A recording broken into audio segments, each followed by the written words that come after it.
Bonjour et bienvenue sur Isobourse. Vendredi 29 janvier 2016, l'indice CAC 40 a terminé la semaine et le mois de janvier à 4417 points, soit une hausse hebdomadaire de 1,85%, mais une baisse mensuelle de 4,75%. Passons tout de suite à l'analyse des marchés dans le logiciel Isobourse. Alors, l'indice CAC 40 a poursuivi son rebond cette semaine, dopé ce vendredi par la décision inattendue de la Banque du Japon et la poursuite du rebond du pétrole.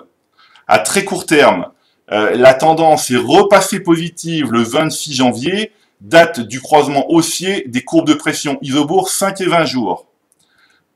À court terme, la tendance est neutre car les courbes de pression 5 et 20 semaines ont stoppé leur baisse, mais elles sont toujours mal positionnées. Donc la P5 évolue toujours au-dessous de la P20. Enfin, l'orientation négative des courbes de pression Isobourse 5 et 20 mois indique toujours une tendance baissière à moyen terme. Bref, l'allure baissière de la périodicité mensuelle et l'opposition des unités de temps nous incitent toujours à la prudence. Regardons maintenant les positions du fonds Martin Morel Impulsion France, dont la stratégie est fondée sur la pression Isobourse.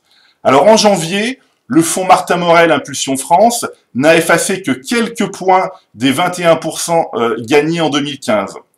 4 positions des plus importantes du fonds Martin Morel Impulsion France ont largement surperformé le marché en janvier. Il s'agit des titres Veolia, Trigano, Orange et Vinci, dont les courbes mensuelles de pression Isobourse sont toujours haussières.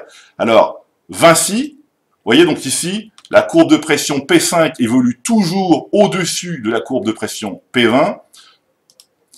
C'est la même chose pour Orange, où là, la courbe de pression 5 mois évolue toujours au-dessus de la courbe de pression 20 mois. C'est également le cas de Trigano, où là, la courbe de pression 5 mois évolue toujours au-dessus de la courbe de pression 20 mois. Et enfin, c'est toujours le cas de Veolia, vous voyez, donc, où là, la courbe de pression 5 mois évolue au-dessus de la courbe de pression 20 mois depuis 2012. Donc voilà. Alors, dans le palmarès des plus fortes baisses du SBF 120 depuis cette semaine, donc palmarès hebdomadaire, alors pas de surprise avec les valeurs comme Vallourec et CGG, dont les courbes mensuelles de pression Isobourse sont baissières depuis de nombreux mois. Vallourec déjà évoqué à de nombreuses reprises. Il suffit de regarder le graphique pour constater que les courbes de pression sont toujours bien baissières. Mais c'est le cas également de CGG, où là également les courbes sont toujours bien baissières. Alors, en bourse, il est impératif de savoir répondre à une question simple, quelles que soient les conditions du marché. C'est-à-dire acheter, vendre ou ne rien faire. Alors, en sachant qu'un nouveau lot de valeurs a terminé le mois de janvier sur un croisement baissier des courbes de pression Isobourse 5 et 20 mois, il est nécessaire de faire le tri de ces valeurs en portefeuille en conservant celles dont les courbes mensuelles de pression Isobourse sont haussières et en restant à l'écart des autres. J'en profite pour rappeler que l'offre de lancement de la version OPCVM se termine dimanche 31 janvier à minuit. Il n'est donc pas trop tard pour en profiter. Voilà, c'est tout pour aujourd'hui. Je vous donne rendez-vous la semaine prochaine et d'ici là, eh bien, restez avec nous sur Isobourse.